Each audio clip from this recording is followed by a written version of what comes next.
Right బులెటిన్లో breaking news చూస్తున్నాం. బంగ్లాదేశ్ మాజీ ప్రధానమంత్రి షేక్ హసీనాకు మరో అవినీతి కేసులో ఎదురు దెబ్బ తగిలింది.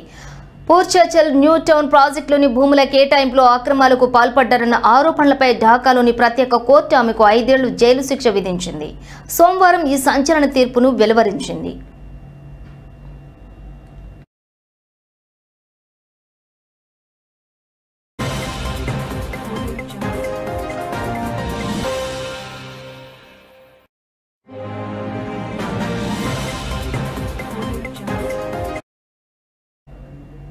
ఇదే కేసులో హసీనా సోదరి షేక్ రెహానాకు 7 ఏళ్లు, ఆమె మేనకోడలు బ్రిటిష్ ఎంపీ తులిప్ సిద్దికీకి 2 ఏళ్ల జైలు శిక్షను కోర్టు ఖరారు చేసింది.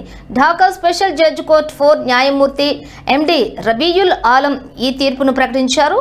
నిందితులు 3 కోర్టుకు హాజరు కాలేదు. కేసులో మరో 14 మంది నిందితులకు కూడా తలా 5 ఏళ్లు జైలు శిక్ష పడింది. అయితే దోషులైన 17 మందికి $1,00,000 బంగ్లాదేశ్ టాకాల చొప్పున జరిమానా విధించారు.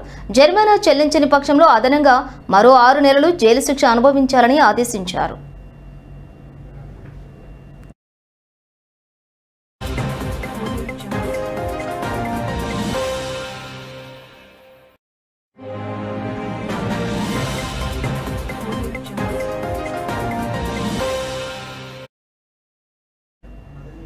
బంగ్లాదేశ్ అవినీతి నిరోధక కమిషన్ ఈ భూ కేటాయింపుల వ్యవహారంపై మొత్తం 6 కేసులు దాఖలు చేసింది. కాగా ఇదే తరహా అవినీతి ఆరోపణలపై గత నవంబర్ 27ను కూడా మరో కోర్టు హసీనాకు 21 ఏళ్ల జైలు శిక్ష విధించింది.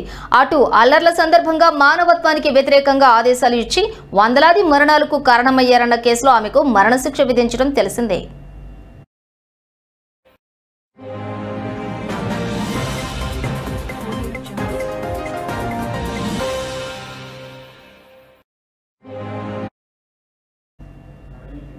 ఇక తాజా తీర్పుపై షేక్ హసీనా కుటుంబ సభ్యులు తీవ్రంగా స్పందించారు. తమపై మోపిన అవినీతి ఆరోపణలన్నీ నిరాధారమైనవని, రాజకీయ దురుద్దేశంతో కూడుకున్నవని ఓ ప్రకటనలో ఖండించారు. మహమ్మద్ యూనస్ నేతృత్వంలోని తాత్కాలిక ప్రభుత్వం ఏసీసీని నియంత్రిస్తోంది. అయితే పక్షపాత సాక్ష్యాలతో మమ్మల్ని ఇరికించాలని చూస్తున్నారు. కనీసం మా వాదన వినిపించే అవకాశం కూడా ఇవ్వలేదు అని వారు ఆరోపించారు.